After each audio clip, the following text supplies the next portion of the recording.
Peace and love. Okay, so today we are going to be using etymology to break down the book of Job, chapter 6. Join us live on Mondays for Omniology Review, where we're going to be doing it for chapter 3. Okay, let's get into this video. I'm unstoppable. I'm a fortune with no brakes. I'm invincible. Okay, let me start off by saying this. Etymology is a process. It takes time, okay? And it can be a little tedious at times, okay? So we will probably do a couple videos of this, all right? And then focus on astrology and then come back to this and like do a little something or something, so it just isn't the same thing constantly, because baby, we're only gonna get through about 1.5 verses, okay, of chapter 6 in this video, and then in next week's video it's gonna be basically the same thing. Okay, so if we're only doing a verse and a half, which is about 15 to 20 words, okay, it's gonna take us a minute, as there are 30 verses in chapter 6. Okay, chapter 3, there's 26 verses, and in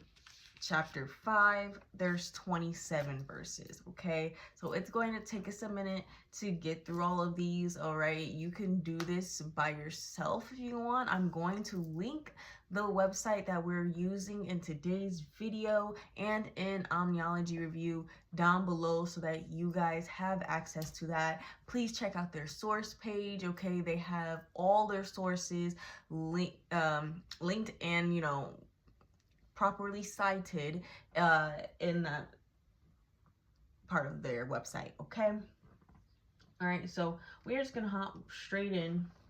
Chapter 6 starts with the word but. Okay, so the word but, something you guys can take down for your notes. I'm gonna be filling in some more of these, but I already have some done, so we can kind of like speed this up a little bit. So the word but, with the exception of, okay, or on the contrary, from Old English, okay, what is when it was turned into a conjunction. It used to be a preposition, which means it could be used as a verb. It could be used as a verb and a noun, okay, which means like the relationship of the words, okay, and then used to describe the relationship of the words it's in between, and then the conjunction, which is just for verbs and that joins the words together in a sentence. Okay, the second word in chapter 6 is Job or job. Okay, I did not bother writing down the meaning that we all know what job means. To have a job means you have employment, or you have a task that you are having to fulfill. Okay, so we know that meaning of job. Okay, and that is more late 1700s, when it started being more towards that leaning, okay, of that meaning, right? So the one that did catch my eye though was the 1732 meaning, which meant to pervert public service to private advantage. Okay, so they basically getting public service to drive private advantage. That's why it's called corpse rations, these corporations. Okay, and it's a verb. The next word is answered. Okay, answered, right?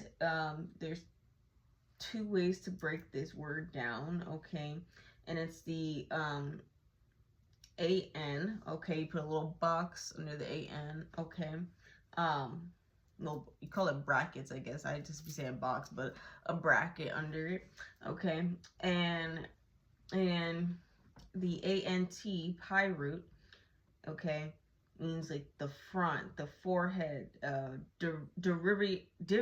Derivates from in front of or before. Okay, and then swearian, which means to swear. Okay, and then 13. Wow, words today, guys. Words.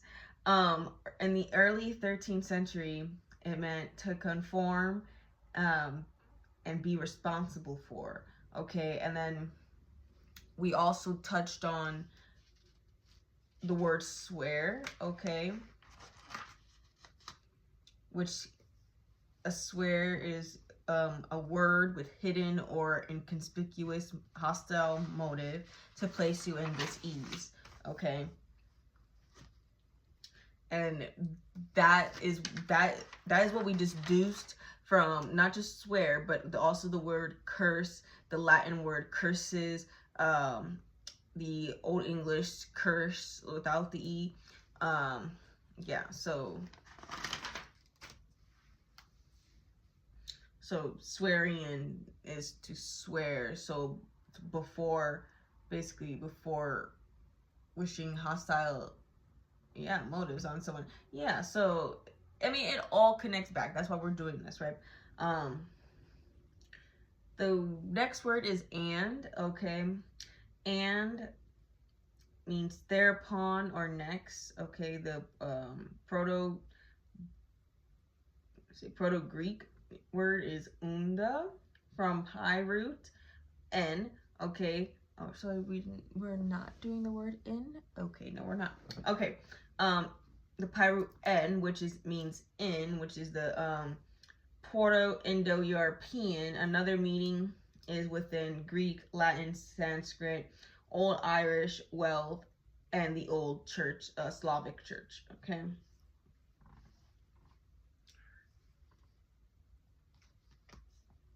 Now our next word is O.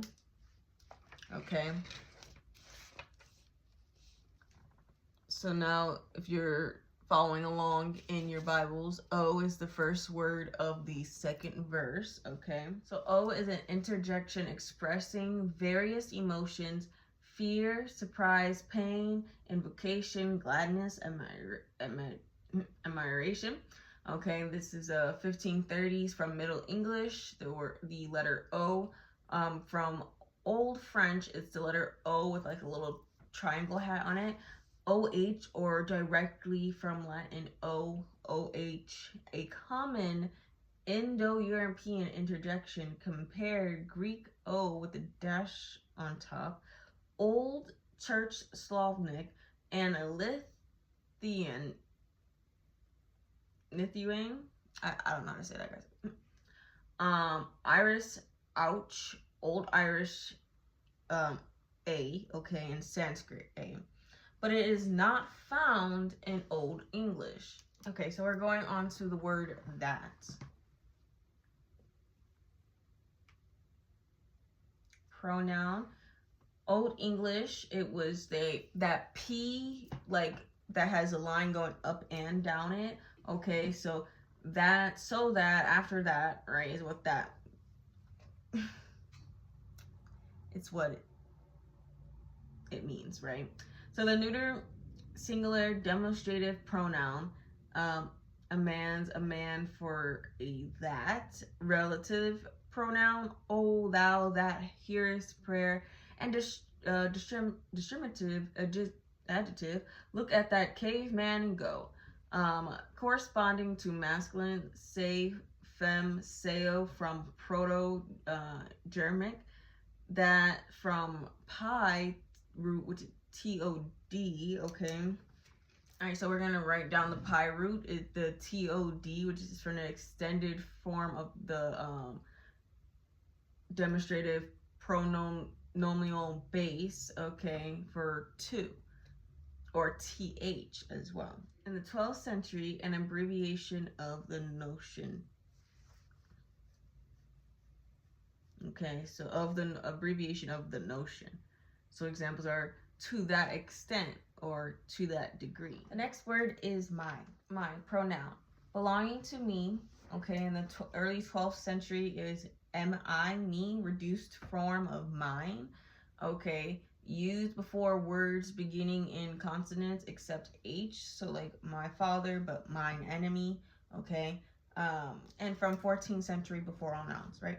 So as interjection by 1825, probably a shortened form of my God, probably meaning you can't trace it back because burning of the libraries, banning of the books. We know this. We know this. This is why we don't get frustrated if we can't go far back enough. Okay. All right. So we're gonna write down the me from the 12th century. Okay, and is a reduced form of mine. So it means belonging to me.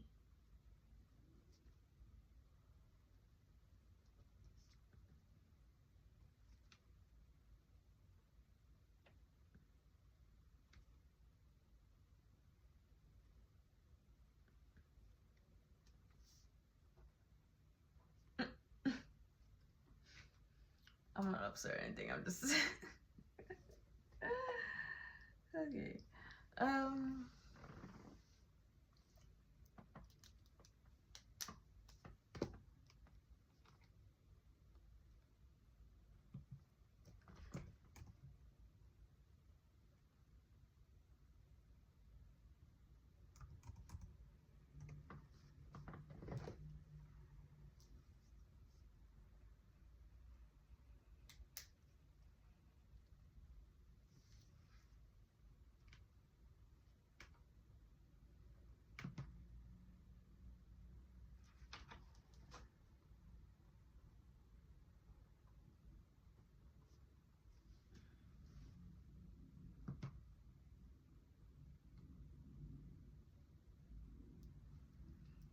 Okay, the next word is grief. Okay, so early 13th century, meaning has meant hardship, suffering, pain, and bodily affliction.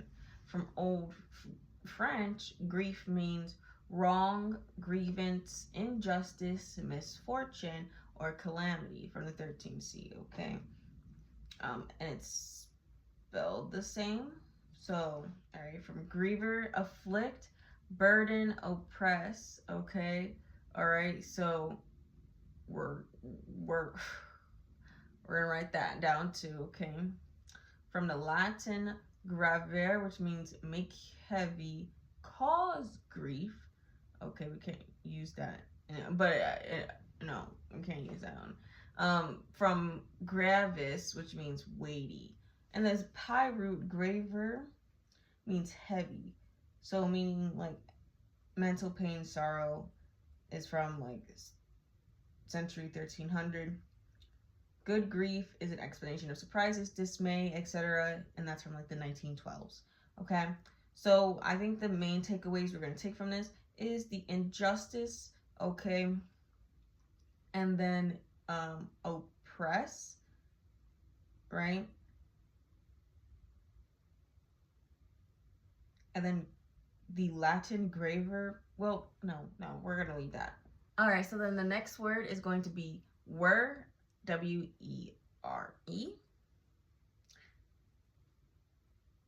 Let's see, as a verb and a noun. Okay, so it's an indicative plural and subjunctive singular and plural of was. Okay, so Old English, W with the A-E merged. Okay, R-O-N, plural, past plural indicative of wesson.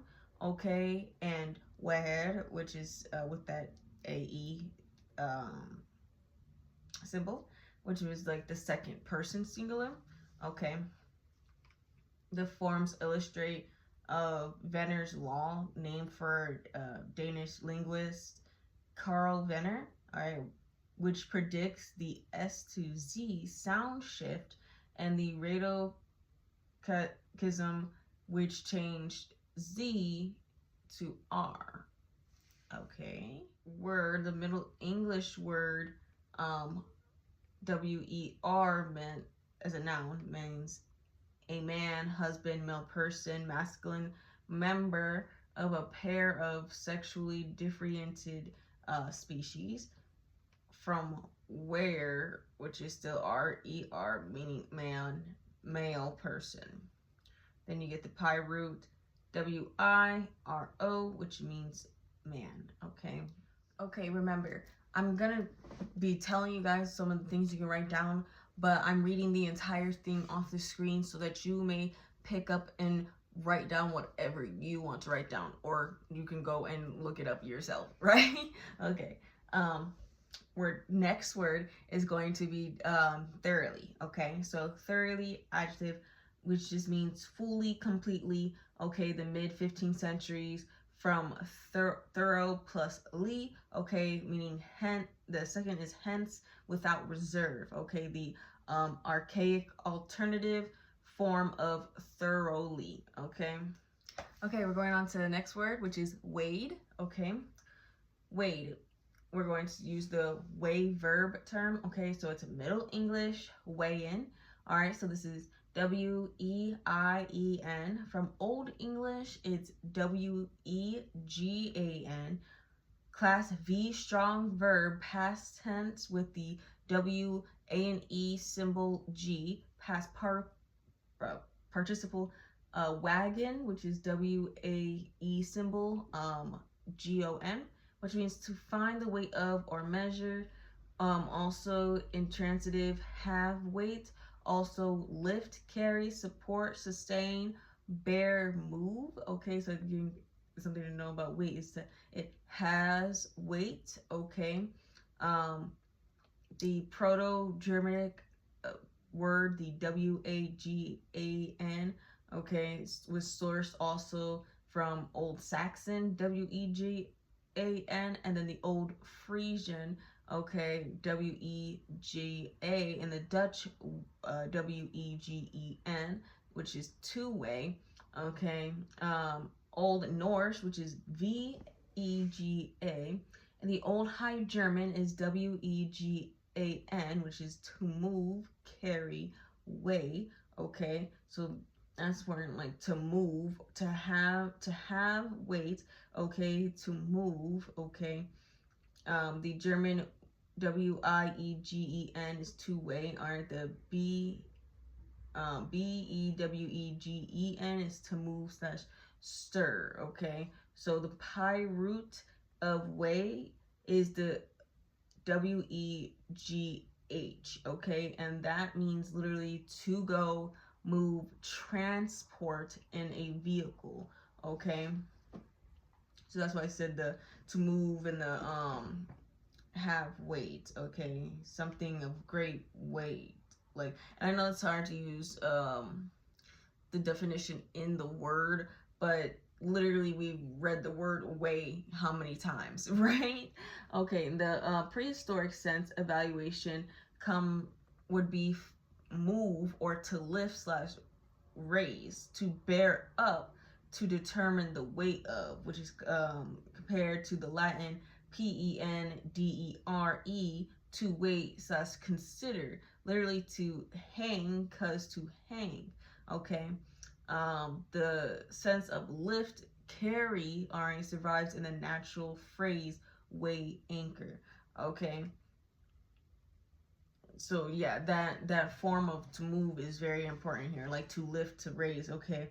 Because you have to weigh something, you'd have to move it, okay. You have to lift or raise it, okay. To hang, cause to hang, okay.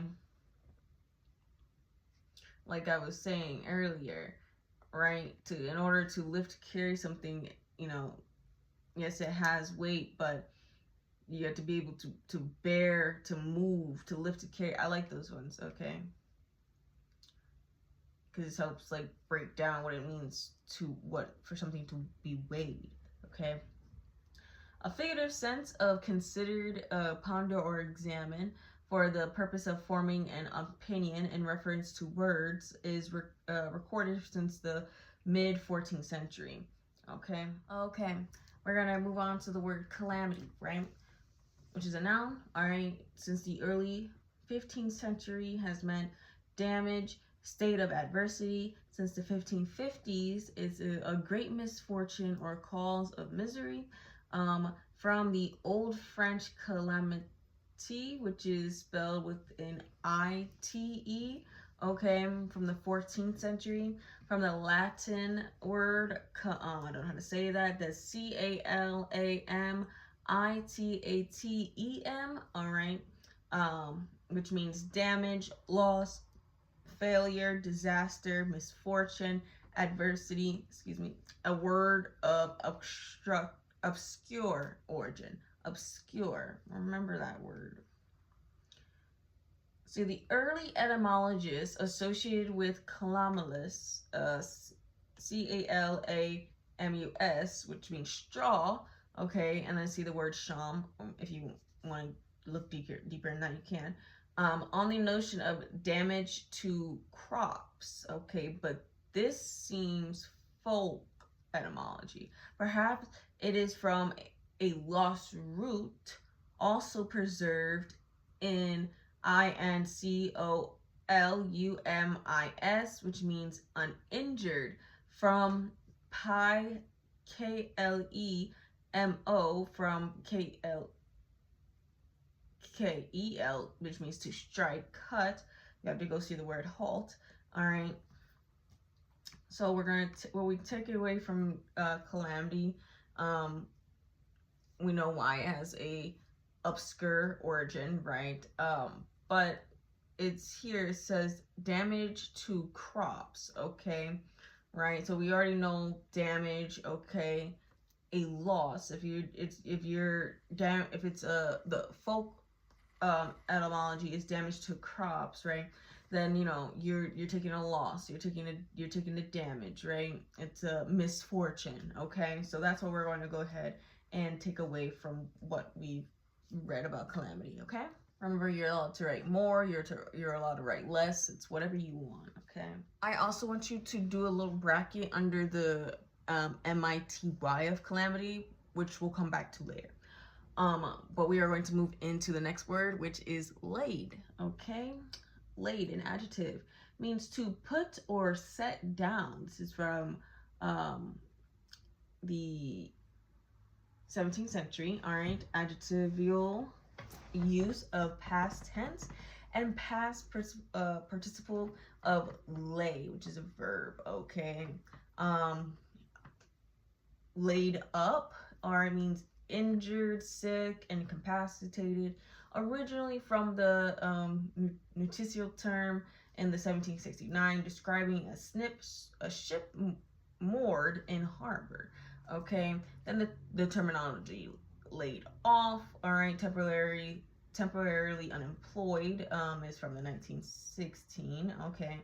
And then I'm not going into that we already understand. If you have a dirty mind, you already know what the word laid means in that regard. Then you have the laid back sense, like you relax, okay, which first attested in 1973. I guess perhaps in reference to the posture of the highway motorcyclist, okay? But our key takeaway of laid is it's to put or set something down, all right? And this is from the 17th century.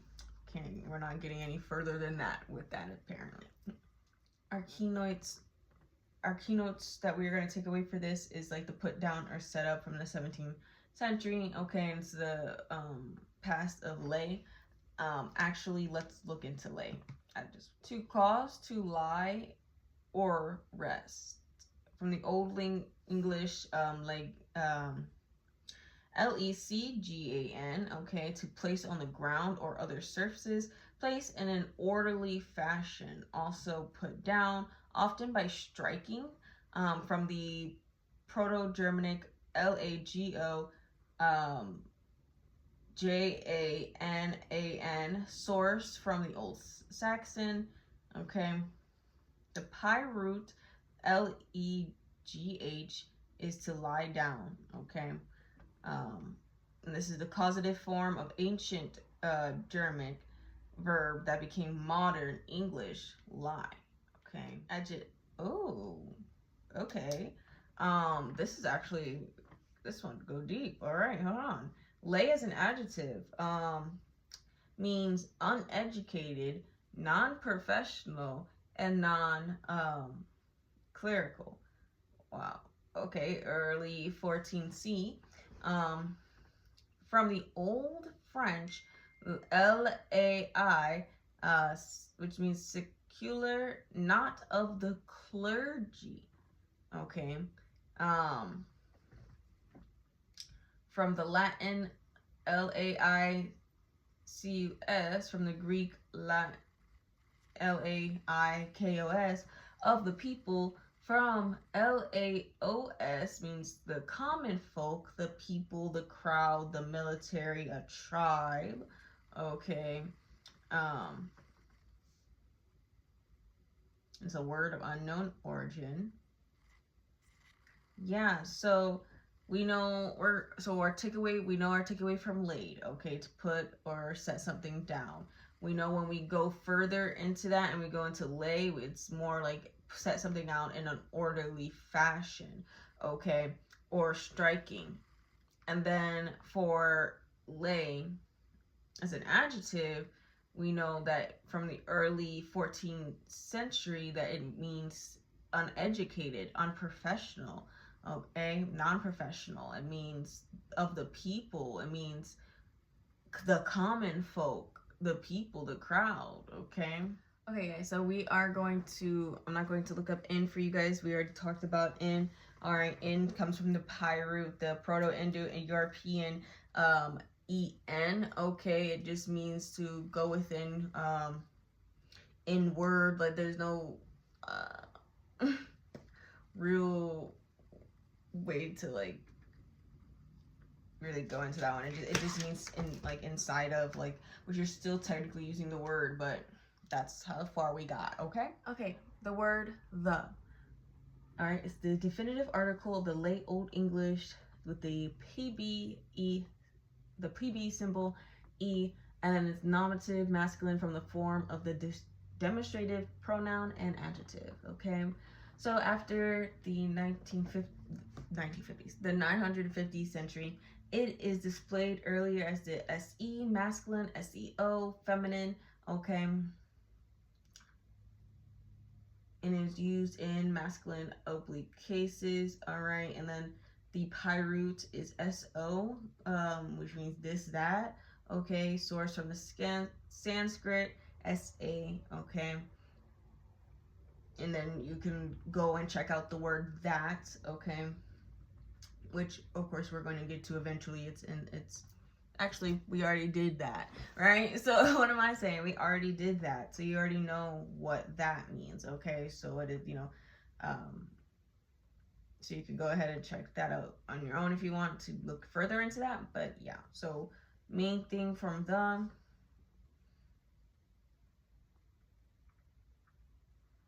the Old English peeb, okay, I don't know how to say that, but it is like a masculine. It displays more of a masculine for cases, okay, and it's related to that. All right, we're gonna go into the word together, okay? Adjective, no, adverb, sorry. Means in company, in conjunction, simultaneously. Middle English, the word is TOGEDER. From Old English is TOG, the AE symbol, DERE. So as to be present in one place in a group in an accumulated mass. From 2C, the TO, which plus the getter, so the be my guest when it comes to looking up these words further that we went over today, okay? All right, but we are going to stop at the word together and conclude this video. I will see you guys next week. Remember, we speak love, justice, and peace. Y'all have a blessed day. Amen.